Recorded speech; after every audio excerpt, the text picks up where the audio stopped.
Around the Cabin is recorded before a live internet audience. Be part of the show. Post comments and questions to the host and other viewers. Go to aroundthecabin.com/campfire.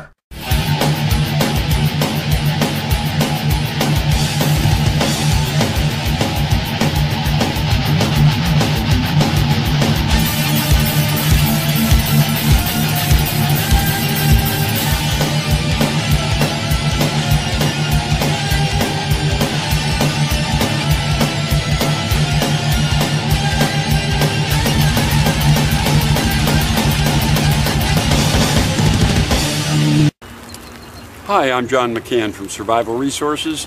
We specialize in custom survival kits, all the components necessary to build your own survival kit, and emergency preparedness products. Check us out at survivalresources.com.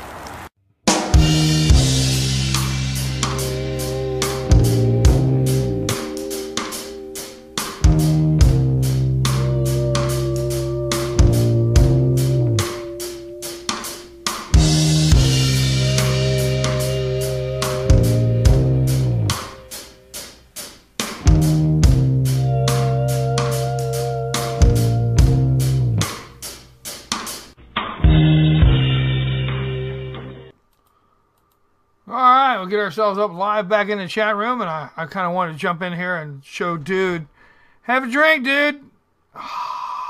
Been over the jungle today. Nana boo boo. All right, so now that I've done that and aggravated him, I can get over here and bring them up. So let's go over here and pick them up for the show. I hope you guys are having a good time. So we're gonna get over here and a not so modern family and learn a little bit about them and how things go on their end. Let's give them a call. You know him in the room as the Backwoods Patriot. There he is. Hello, hello. All right. How's it going tonight? Oh, it's going. Let's see if we can bring you up on cam here. There you go. There you go. You guys see his smiling face? He's much more handsome than I am.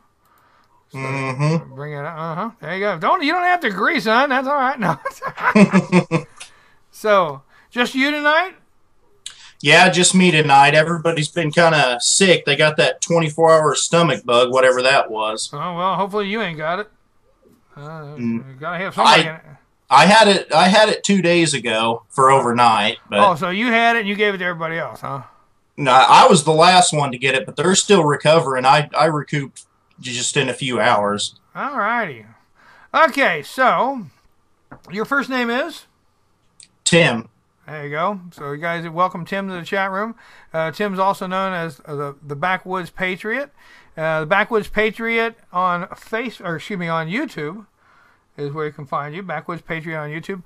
Now, we're calling the show a not so modern family. Why? Well, we're trying to get away from things that maybe people should try to avoid a little bit, a little less dependent on maybe,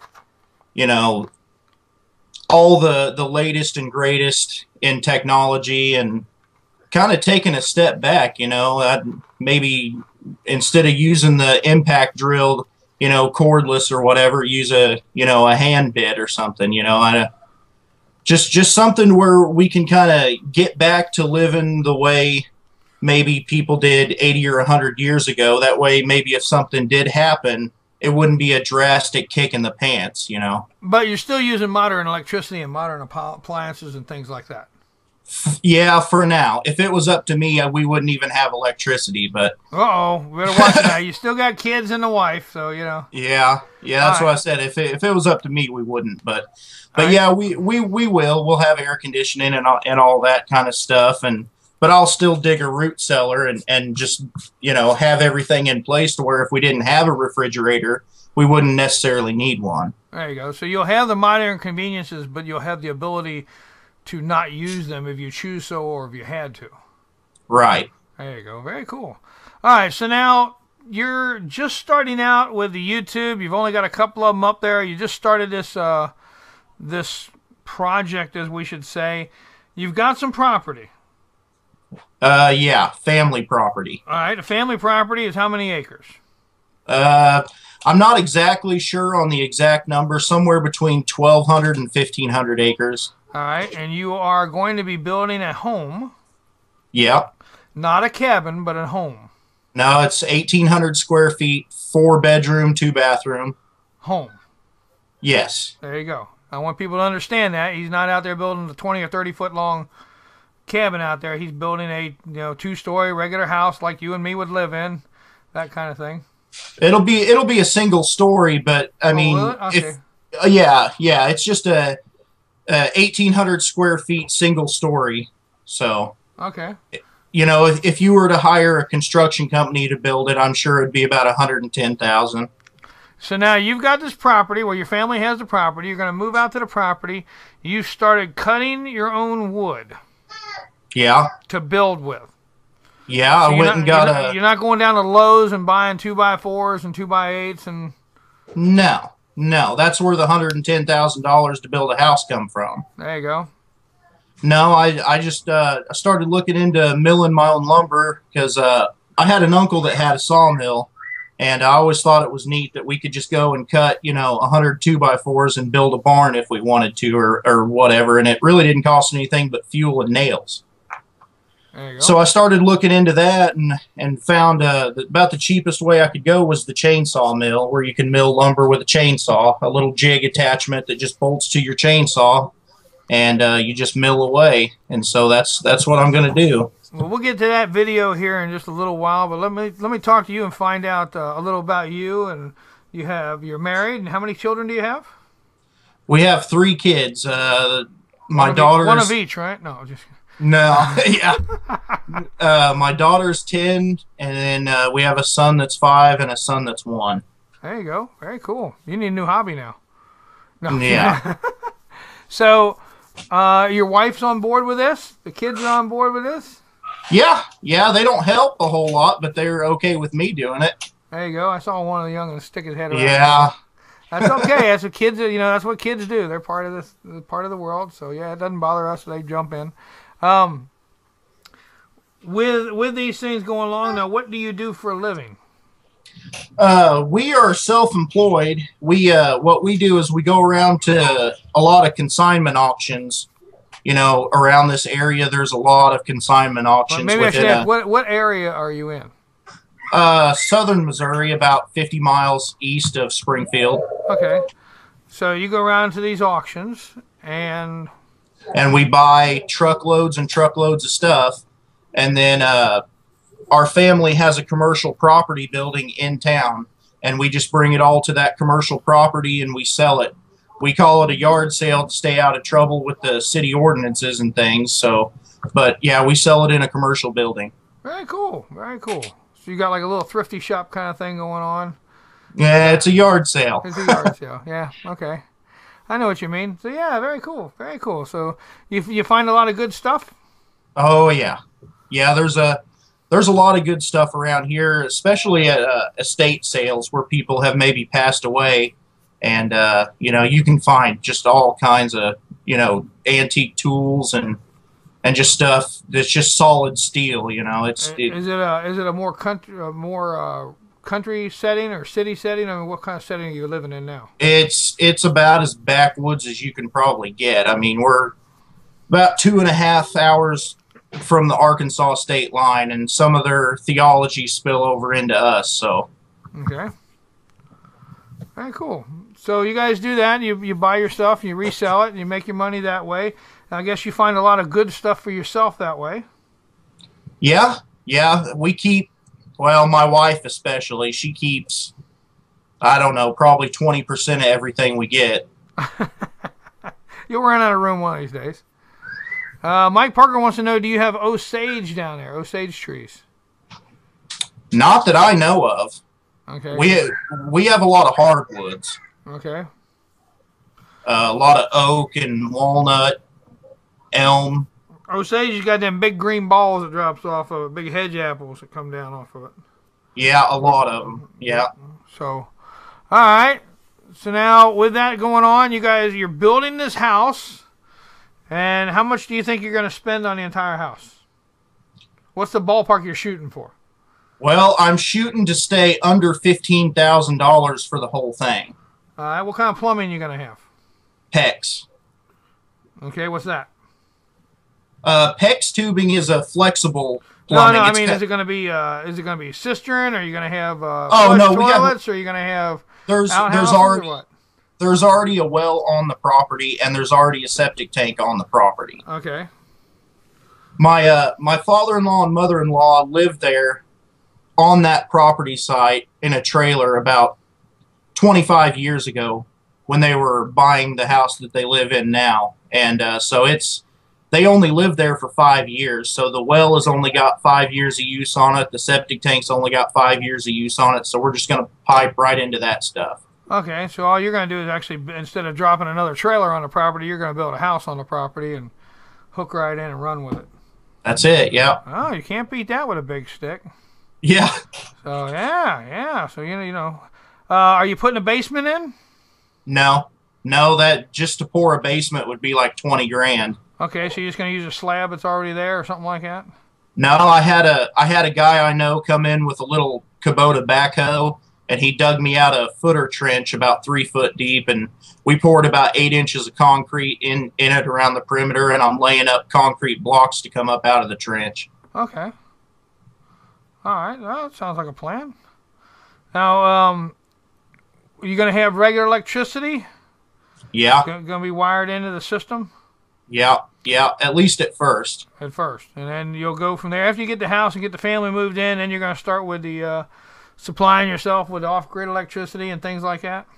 Well, I hope to at least supplement some with some types of off-grid, I don't know that I trust solar a whole lot because of our winters are pretty terrible with clouds. And, I mean, we have a pretty mild climate as far as, we see maybe some single digits and occasionally negative temperatures in the wintertime, but it's not like a big snow blanket that I'm worried about. We have a lot of cloud cover most of the time in the wintertime. So how's the wind up there? The wind? Yeah. In that specific spot, I really don't know because there's trees surrounding the entire property. So it's pretty much blocked off from that. But like I said, I've looked into solar, and for a 5,000 watt system, you're looking at maybe like $16,000 is about the cheapest I could find it. So maybe within the next 10 years, the prices will drop a little on the technology. Probably. Well, what other major plans do you have besides you're cutting your own wood to start out building up there right now? Is there other things that are happening with you and the family that we're going to follow along with you guys doing? Yeah. Yeah, we garden. We do quite a bit of stuff now. I mean, we have chickens, and we had rabbits. We recently got rid of the rabbits, but we had a bunch of rabbits. And, we'll continue to do the gardening in the spring and canning stuff. And we just do all kinds of stuff. Yeah, I do. I don't know if you would call it hunting. I go and sit in the woods and just wait for something to walk by and shoot it to eat. But there you go. You're a hunter. You're just not an active hunter. Yeah, I don't go and buy all the gear and the tree stands and I don't listen to the wind whisper to me to find out where everything. There's plenty of deer in southern Missouri. I just sit up against a tree and relax until one of them walks by. There you go. Any questions so far from anybody? We're going to get over here and I'll put this video up real quick and we'll show the video. I think this attachment he has for the chainsaw, just starting out cutting the wood, is absolutely phenomenal. And I hope you guys like this. Let me see if I can get over here and get this come up. Now this chainsaw jig review that he's got here. So let me get this playing. Just mute yourself for a moment or sit there and be quiet and we'll play this.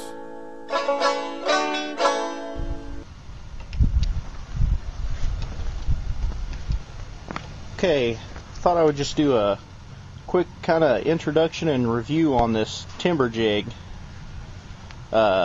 It's a timber jig big mill system, and I think it retails for about $139 on Baileys.com. It's kind of like the Alaskan mill, but it's a little different. Anyways, let's get into it. Okay, this right here is how you set the depth of cut. Like if you want a 2x, you'd set it at 2 inches. You know, if you want something larger, you know, you can go up to 8 inches. So you could cut an 8-inch by 8-inch beam if you wanted. And the length of lumber is basically only restricted by the length of your guides, your guide boards. I don't have my guide boards with me, but you can check out. I'll stop this real quick and ask you a question here real fast. Now, this just attaches to a regular chainsaw. Will it attach to just about any chainsaw? Just about any chainsaw. Okay. And like you said, you can adjust it up to about an 8-inch cut. So 8-inch thick from where you're cutting from the top all the way down. So you guys keep that in mind. It just attaches to the chainsaw. I'll go ahead and play some more here. My YouTube video on cutting lumber, and you'll see them there. But anyways, these are real easy to operate. You just loosen the little nuts. You can slide it up and down. And I found that it's pretty accurate right on the mark, so you can just tighten it down. It has kind of a cam locking system where it's always going to be the same on each side once you tighten them down. The way this attaches to your chainsaw is your two chain guard bolts here. You take your original nuts off, and it comes with two little standoffs that hold the cover down, and then you put your nuts on the outside. You just tighten it down, and that's it. It has a little bolt here that kind of touches the bar to keep the bar from wiggling back and forth somewhat. These little feet is what rests on your guides to just slide along the board there. And you basically just cut away. You do need a fairly long bar, whatever log you want to mill. Say you want to mill up to a 28-inch log across, then you'll need at least a 30-inch bar. That's what I've got on there. And you need a fairly large saw. I'd say a lot of people on YouTube are using like 60cc saws, like MS441s and things, but that's really too small. You need something 90cc's or better. That's a MS660 with a big bore kit and a dual port exhaust, so it's about 92cc's. About the equivalent of a small racing dirt bike. So it cuts pretty good. And you need to turn your oiler all the way up as high as it'll go, because you're going to create a lot of heat. You also need to get an actual ripping chain. It's different than a crosscut chain. A ripping chain will be chisel ground to 10 degrees, where a regular crosscut is usually, a round cut to about 35 degrees. So it's a different chain to do ripping with. And it does create a lot of heat, so you really need to pump the oil to it. But I mean, as far as that goes, it's it's 2 bolts to take it on and off, and you do have to remove your your bark spikes. A lot of smaller saws will just have one. This bigger saw had 2 spikes, one on each side of the bar. You have to remove those. So I've found the best way to do it is to cut up a bunch of logs, 10 or 15 logs, whatever length you want your lumber to be, and then put the timber jig on and mill all those logs. You don't want to cut 1 or 2 logs and then switch your chain and switch your timber jig on, take your bark dogs or whatever the spikes you want to call them, take those off and switch everything around every 2 logs or so. It's better to cut 10 or 15 logs and then spend 2 or 3 days just milling. As far as how much gas it uses, to mill one entire log, which I got 5 2x8s by 8 foot long out of, it took 1.5 tanks of gas.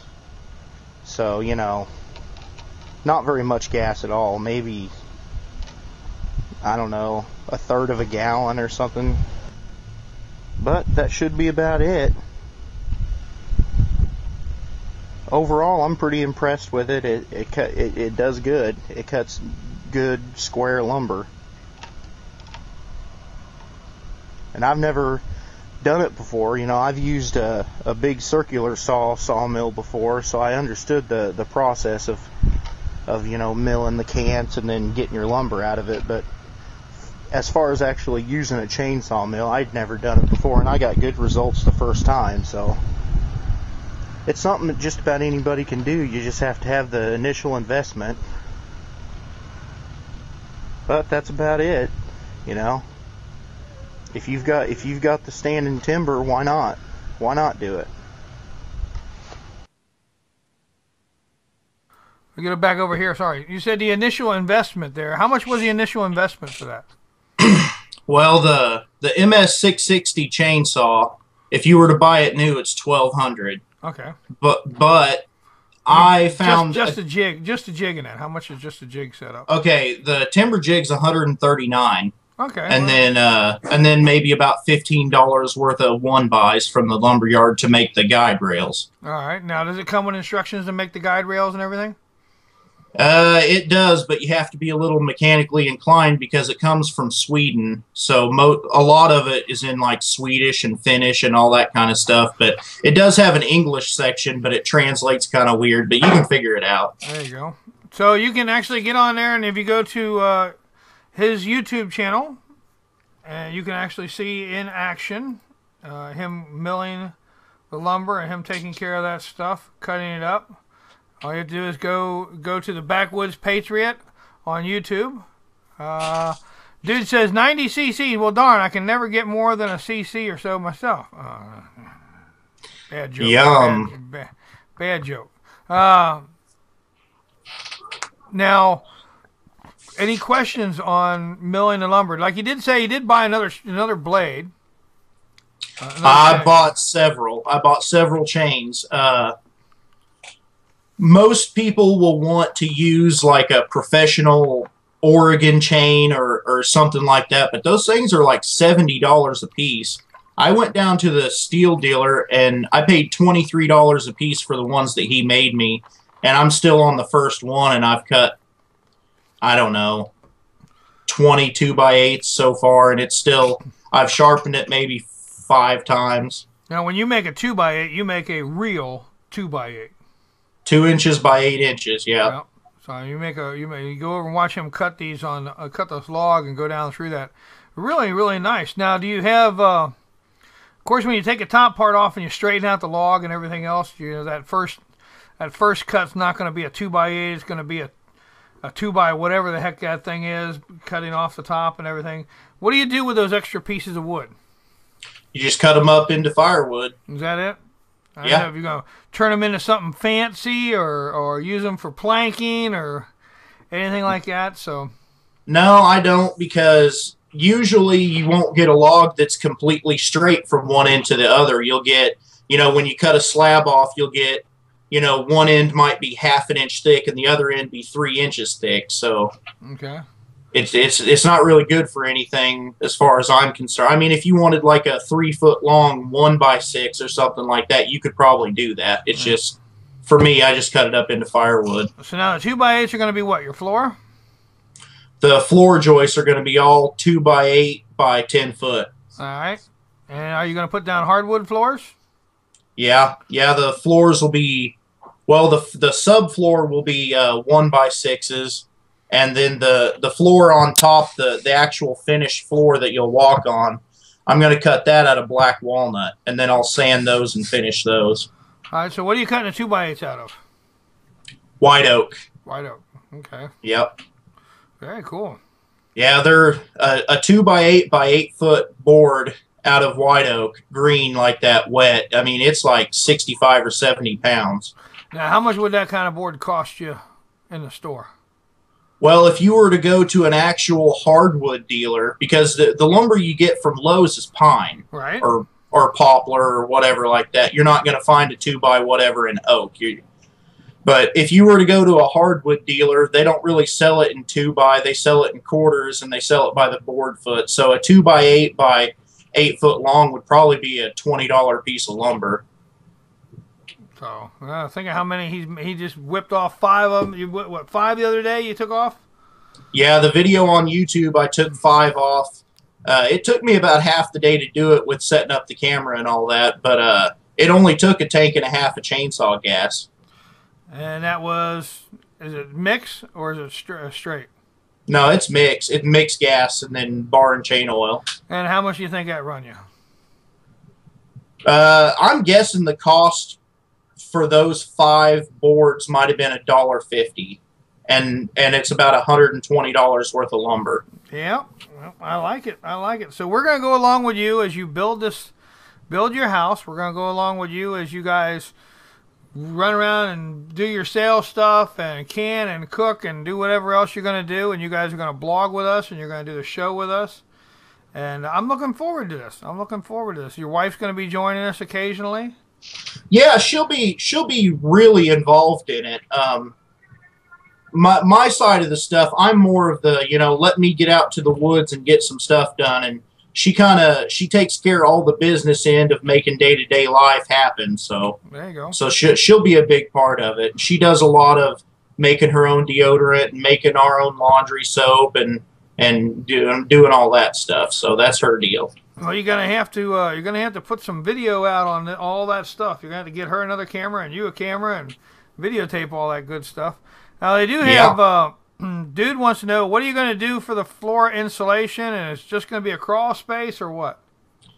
It will be a crawl space. The piece of property that it's sitting on, I've got several videos on YouTube of that, so you guys can check it out. But the piece of property is on a bit of a slope. From the front side of the house to the back side, it drops 3 foot 1 inch. So the front side will be about 2 feet of space between the ground level and the bottom of the floor joist, and the back end will be maybe 4.5 or 5 feet. So there'll be a pretty good little crawl space under there. And as far as insulation goes, I'm going to use just your standard fiberglass, paper-backed insulation. Just like a normal house. That's what it's going to be. It's going to look like a normal house, right? Yes. Well, except for the fact that the siding is going to be, rough cut oak, but yeah. Other than that, it'll have, single hung vinyl windows and, normal doors. And I'm basically going to build it just like you would build a regular house, because my whole venture or point into going into this was that I sat here and I just could not figure out why it would cost over $100,000 to build a house. I couldn't understand it. Because we had to pay people to do it. Yeah.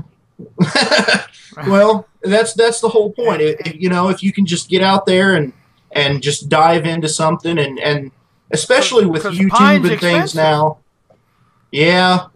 Well, I don't know. I was tempted at first because I priced all the lumber that it would take to frame the house, not to finish the inside, but just to frame the house, and it was only about $3,000. Yeah. And you're going, why does this cost me this much money if that's only $3,000? No, I really couldn't understand it. I started pricing the plumbing, and you might only have just, other than the sewage drains, because that's got to be hard PVC, but with the PEX, you might only have $200 in plumbing the whole house for hot and cold water.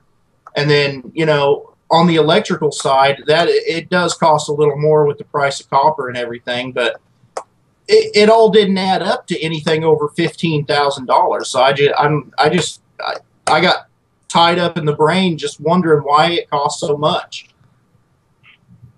Anybody out there got an answer on that one?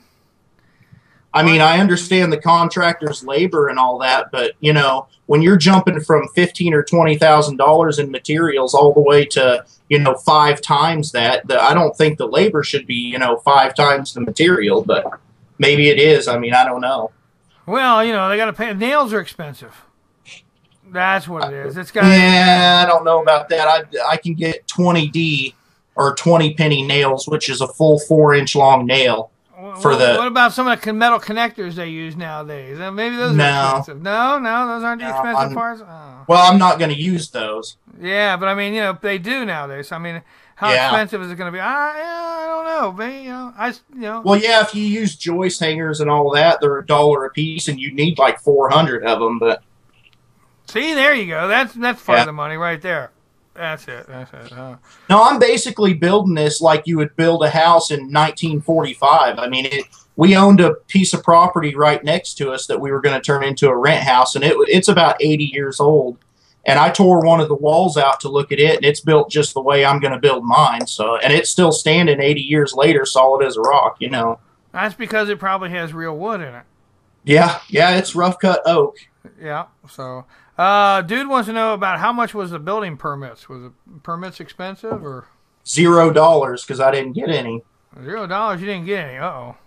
No, it's way out in the middle of nowhere. My father-in-law has a whole bunch of rent houses around town and things like that, and he deals in property a lot. And he told me that I didn't need any permits. Go over there and build. He's built all kinds of buildings out there, and we're on 1,500 acres. We're not, there's not a whole lot of neighbors, and I, check with me 10 years down the road, and we won't have any problems. Okay, I can go with that. He's in Missouri. Yeah, right? Missouri. Yeah, but he's out in the middle of nowhere in Missouri. And even if you were to get a permit, you wouldn't be able to do it. And that's part of it too. I don't think that the government should have a hand in how I build my home to shelter my family. I mean, if I'm lazy and don't do it in a way that, it won't fall down and kill everyone, then, that's my fault. And it sucks for the rest of the people, but I'm not doing that. Even if you were to get a permit, there's nobody out here that will inspect it. I mean, I've been told that an inspector will not inspect it because the lumber that I'm using has not been graded by an inspector at the mill. All right, what about the dude brings up a good point here. Water service, you've got a well and you've got a septic tank. Yeah. So you're not worried about the water service, hooking up to the water. Yeah. What about the electric service? The electric service, the electric company brings the power to the pole meter, and then they leave. I mean, they'll hook up power to the pole right now if I wanted them to. And I almost had them do it so that I would have temporary power to run, power saws and things like that. Right. But they'll just come out and they'll run the power to the pole, and then they'll run it down to the meter and then stop. They don't do anything else. So how are you going to get power to the house? Then I'll come underground in the same trench that the water line is in, maybe a foot in difference in ground so that they're not touching or nothing. But I'll come in with direct bury electric cable and come up into the meter and then run that into my breaker box. Okay. All right, I can go with that. But that's all on me. So from the meter to the house is all my deal. The electric company doesn't care how you hook it up from the meter to your house. If you burn your house down, it's not their problem. There you go. Any other questions? There's a lot that goes into it. You just have to take it, step by step. And obviously everybody's not going to want to do that. I'm kind of reckless when it comes to government agencies interfering in my life and things like that. I tend to kind of voice my opinions and stand up to them where it needs to be done. But obviously, if you live in somewhere that's more controlled, I mean, I don't know how, Pennsylvania or Virginia or, I don't know those places. Connecticut, things like that are probably pretty strict. But, here it's really not. People live in school buses here. I mean, it's not, it's not really that controlled. Well, there you go, Karen. Like Karen says, we're building an addition here this year, but they have to pull the permits. That's right, you do. It depends on where you're at. Some places they don't have too much guidelines. Other places they do. Some places you can get by with other things. It depends on where you live. And then, of course, if you live in certain places like myself, I can't even park a rusty vehicle here. Yeah, yeah, it all depends. Like if we were to build in town where we live in town right now, and to put up a chain link fence around your yard, you have to pull a fence permit. Yeah. But you go 10 miles outside of town, and it's like, they don't care. They don't even really know you're out there. I know my father had a place here, and it's a suburb. They've since sold it and moved to Florida, but they had a place here where the law was you can put a fence up as long as anybody who can see it in the subdivision okays it. So if he put a fence up and somebody moved in 4 streets over and could look through the housing and see his fence and didn't like it, they could go down and complain, and he would have to take his fence back down. That's kind of how it is here in town on having animals. You can have, up to 5 hens, but you can't have roosters, and that's on a nuisance basis. If your neighbors are saying that it's a big nuisance, then they'll make you get rid of them. But here in town, you can have chickens, goats, pigs, pretty much anything you want to have except for, cows and horses and things, right, as long as your neighbors don't complain about it. There you go. See, and if the neighbors complain, you have a problem. Yeah. That's, MIB says, about the fence permit, has anyone applied for it, ever been denied as far as you know? While my parents lived there, nobody put up a fence because nobody wants to pay the money to put a fence up and then have somebody complain about it and have to take it down. Yeah. You don't want to waste that kind of money. That's a lot of money to put up. So, dude says ducks are quieter. Yeah. So. No, my wife's uncle was the building inspector guy anyway, so when we called about the permit, he told us just go ahead and build the fence, to not worry about the permit, but you are supposed to get a permit. MIB says yes, and the guest, not the host. There you go. Well, you didn't say which one you were asking. Okay, so you already answered that your uncle was the building permit guy, and he said don't worry about it, just put it up. Yeah, you can't beat that. There was a few guidelines, about it had to be, no more than 3.5 feet tall, and you can't obstruct, street signs or anything like that. But that's all the in-town crap that we're trying to get away from. I don't like being told where and when I can put a fence up. If I pay for a piece of property with my own money, I want to be able to do whatever I want on that property, no restrictions whatsoever. But see, there's a problem. See, now in the United States, you don't have a Spanish land grant, so you're one of the few people. You're one of the people who are on the other side of the fence, as they say, like me and everybody else. Who, even though you buy the piece of property, you pay property tax. Correct? Well, yeah. If you don't, you rent it from the government. You don't own it. I mean, there you go. They have a thing called eminent domain if they really want. Yeah, it could be worse. I mean, they could do to us like they did the Native Americans and just say, oh, everybody in New York is running out of room. You have to give 500 a year acres to them. I mean, there you go. It could be a lot worse. It should be better, but it could be worse. MIB, I don't know what you're talking about. He says, so it's no problem other than us not liking being what to do. I don't understand it. Rephrase that, please. So, yeah, it's it's good that you're out there and you're able to do that kind of stuff. I'm envious of you, man, being able to get by and do what you want to do, because where I'm at here, I can't do that. And even having a house in this area or anything else, or where I live at, I can't do that. So it's the laws don't allow it. It's great.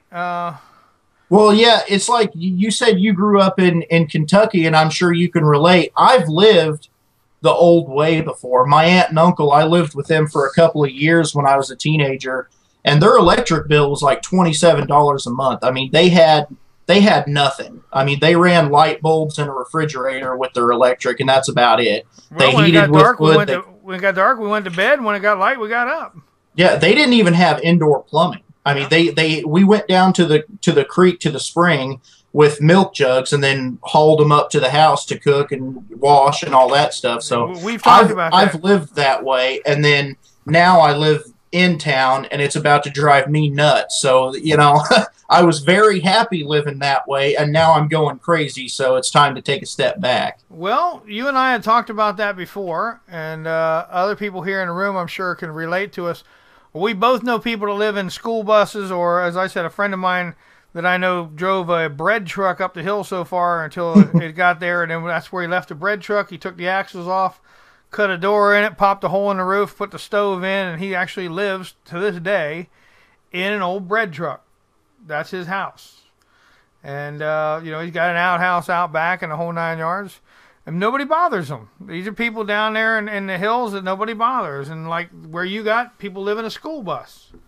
Yeah, that's the way it should be. I mean, I'm not saying everybody should live in a school bus. I'm saying everybody should have the choice to live the way that they personally choose to live. Nobody's asked to be born, so you have a certain right to live your life, I think, the way you see fit. And I don't think it's anybody's business how you specifically run your little area of the world. Yeah. Well. Now, is there going to be any, what about the kids? Raising the kids out there? Well, we already homeschool, and they love it out there. I'll ask them, hey, you want to, you know, come out to the woods with me and help today, you know, carry some wood or something. And yeah, okay. And then they get out there and run around and play fort and, you know, whatnot, and hide behind trees and stuff. I can't get them to do nothing, but they have a blast out there. And a lot better than them sitting there playing video games. Yeah. A lot better than them doing that. So you'll bring them up where they can hunt and fish and explore their world around them and learn things out there and things that'll be useful in life besides how to kill zombies. Yeah. Yeah, they go nuts on the BB gun. They've got one of those little spring-loaded Daisy BB guns, and they go nuts on that thing. Well, they love it. Good. And like Karen says, I agree. All the government regulations is a bunch of baloney. That's right. MIB had meant to say, so it's no problem other than us not being told what to do. That's right. You know, being told what to do. And nobody likes that. Nobody likes to be told what to do. Karen I can understand sun porch. I can understand in certain areas of, you know, we need laws and regulations to protect people and people's personal property and things like that. But, you know, a lot of it just comes right down to money. I mean, they have to, you know, they think they have to fund trillions of dollars worth of war, you know, stuff and tanks and planes and satellites and well, bombs. it's real simple. They have to regulate the water that you catch from your roof and use in your water barrel. You're not allowed to have a water barrel in places. They have to regulate whether or not you're going to actually burn lumber in your house because they don't want the air to become fouled with your rotten wood smoke.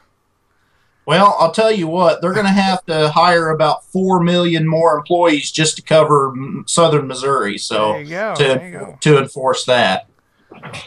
So that's, you know, that's part and of the actually thing. Missouri was one of the first states to come out with when the EPA first started all that baloney about wood stoves and wood heating, Missouri was one of the first states to come out with legislation that says we have the right to do it, so back off.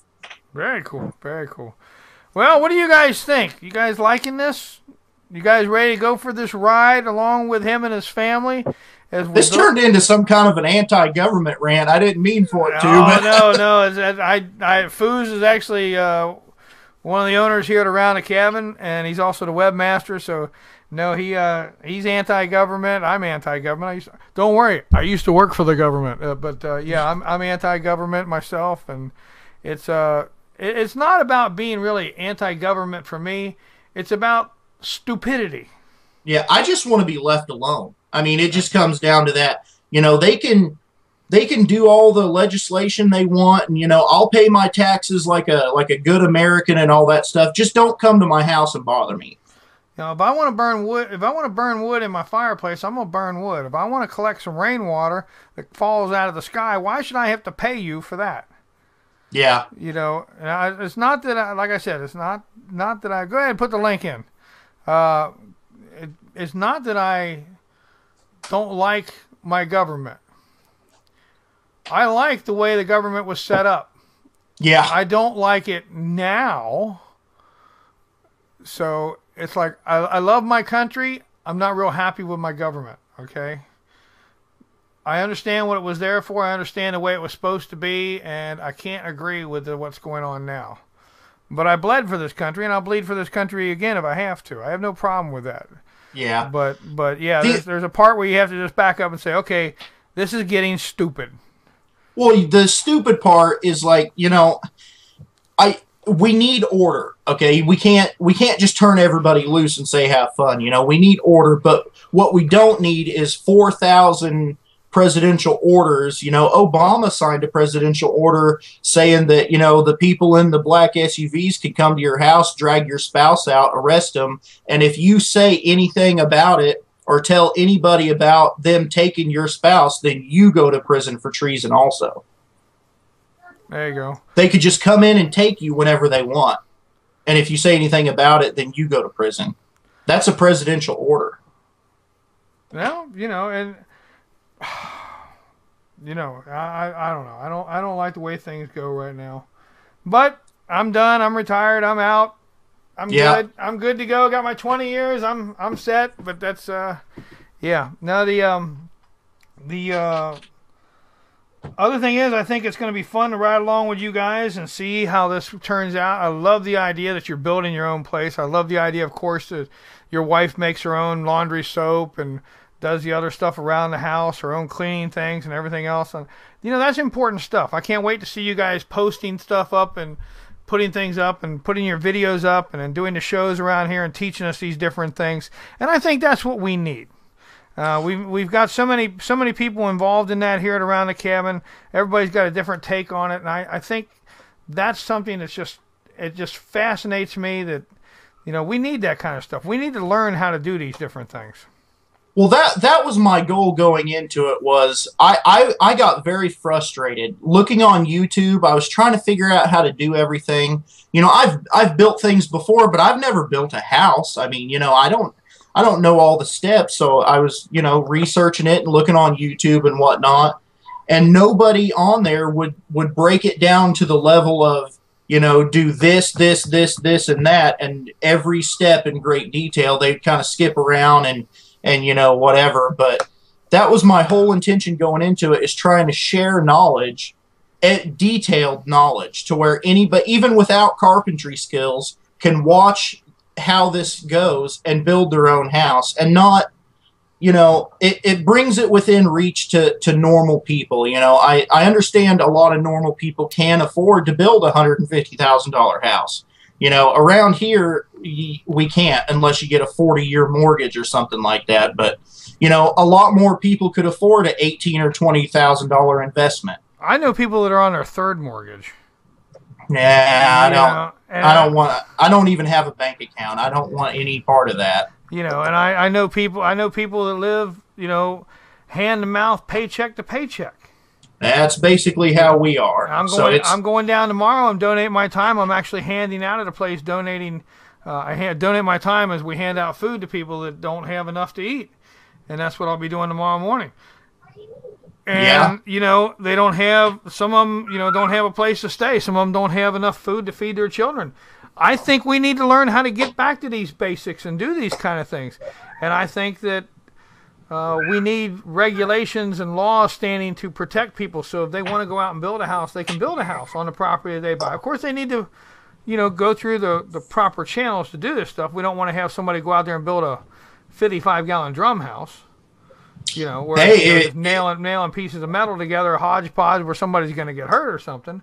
But the only people going to get hurt is themselves. If their family trusts them enough to live in something like that, then that's their deal. I don't want somebody to have to live in that. I don't. Yeah, well, no, you shouldn't have. That's what I'm saying. That the way I'm trying to do this is bringing it down to the level to where more people, it might take you 5 years to build it, but almost anybody could afford $15,000 or $20,000 over the span of 5 or 6 years of putting $50 a month back here and there, or buy a box of nails this month and then go out there and use them, and next month maybe pick up some sheeting or something. Right.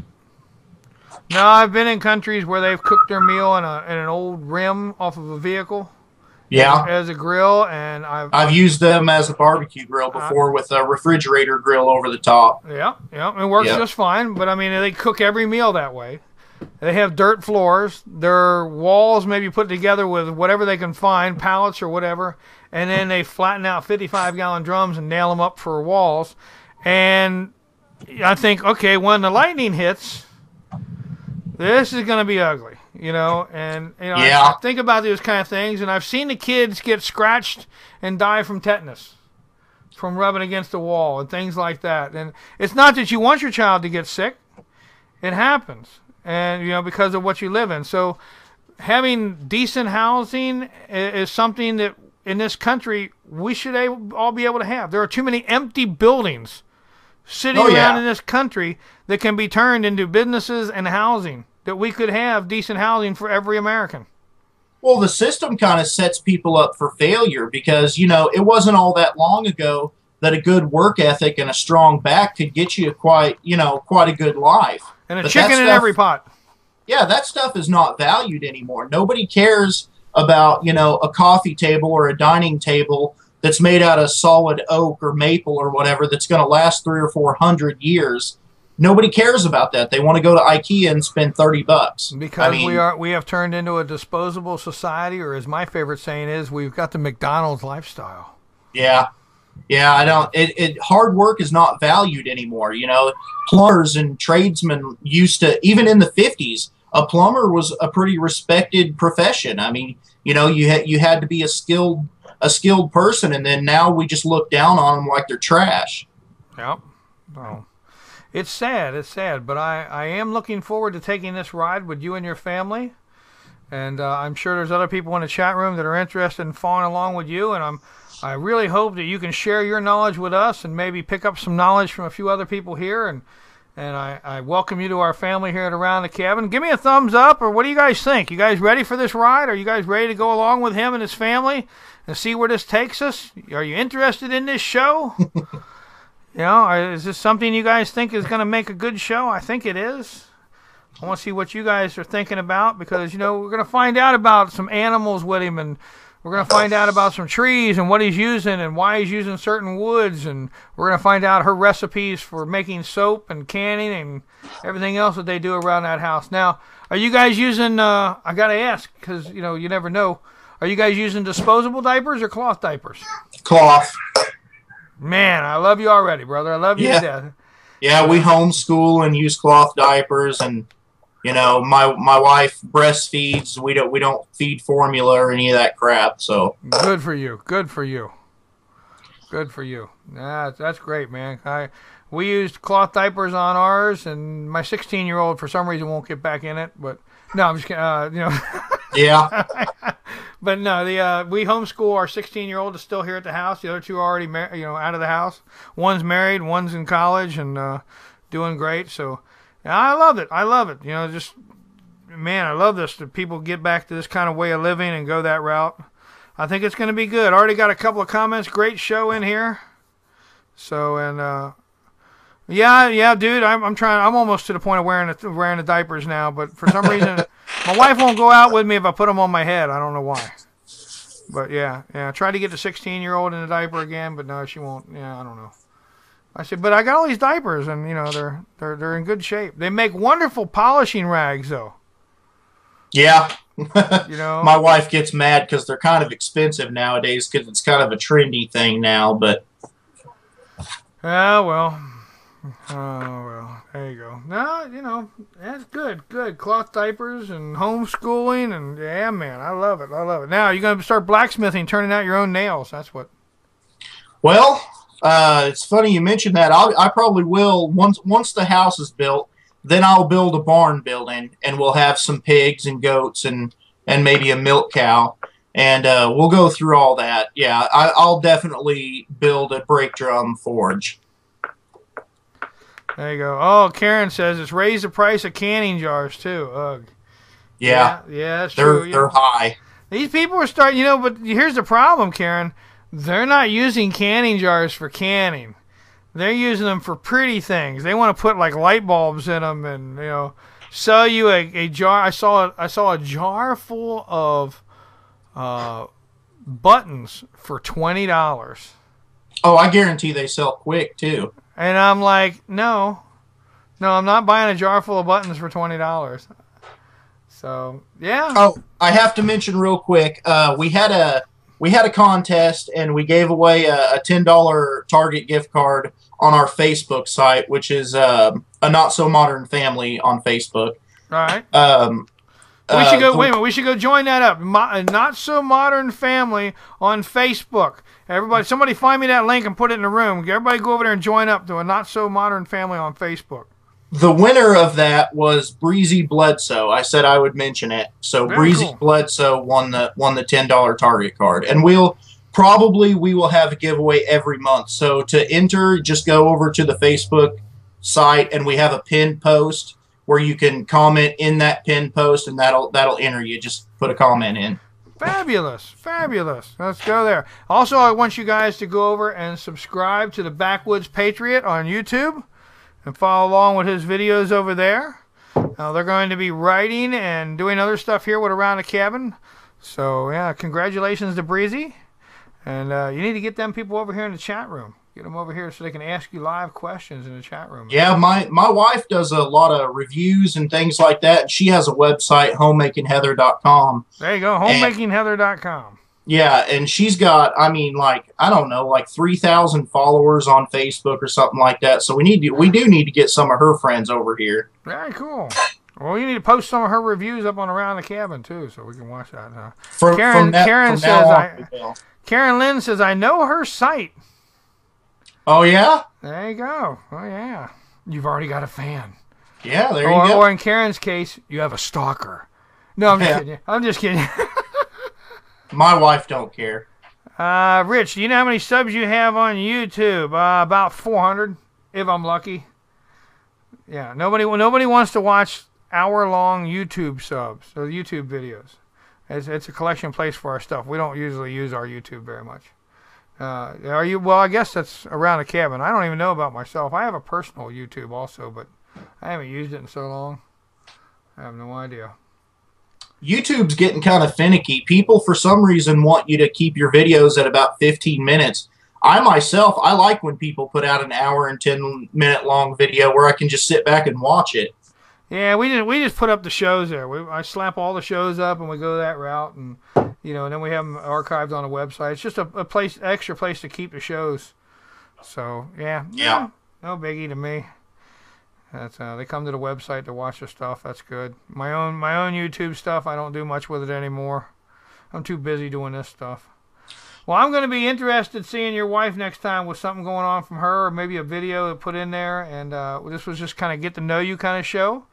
And I think you did a great job. I really encourage everybody to go to all the links and all the stuff that he's mentioned so far. Of course, you can find all those links if you go up into the host section. You'll find him up there and his wife and all the stuff that they have that Foos was putting up for us. So I want to thank you and welcome you to the family. Great new show. I don't know, man. We're going to follow along with you. I think we're going to learn a lot. I'd like to know why you're going to use certain woods later on for what you're using them for. Yeah, and if anybody's interested in the specifics of that stuff, I don't want to go through all that stuff on here because it's really boring if you're not interested in it. But I've got charts and things that tell the shrinkage of dimensional lumber when it's green, how much you can expect it to shrink through the radius and length and all that, and how many BTUs or how to calculate BTUs by the growth rings and all that. Very cool. Very cool. Any questions? Any other questions? Let's put them in red so I can see them. Any questions for our guest tonight before we get out of here? I'll give you guys a chance for it to catch up with you. We've got some more new show hosts and more things coming up here soon. Some more people coming on. We're going to be doing some podcasts with us and some new writers we just picked up. And don't forget, tomorrow night, John McCann is on at 8 p.m. and Dude comes on at 9. So John McCann live from Survival Resources will be here doing his show. Tune in for that one. Wednesday, of course, we're filled. We've got Doc Bones and Nurse Amy, and Survival with Charlie Hogwood coming on Wednesday. Big Dirt is back Thursday, and Hoghead's up here with that. They've been gone because of the holidays. They're back. So, yeah, it's going to be good. Friday, we've got, I don't know if Doc's going to be with us or not. He may be out on the trailhead, and hopefully they're going to be heading out here, and we're going to have primitive teaching with Mike coming up also, although he may be out there doing the same thing with Doc. They're supposed to go together here coming up soon. What will John be talking about? I don't know. Whatever John wants to talk about is what he'll be talking about. Whatever John wants to bring up. All righty, sir. Let's say goodnight and get out of here. I think you've done a wonderful job. I really appreciate you being here, and the kids were well behaved. Yeah, surprisingly. Yeah, I want to thank everybody for stopping by, and it should be pretty fun. Very cool. All righty. Y'all have a good evening. We'll catch up with you later. All right.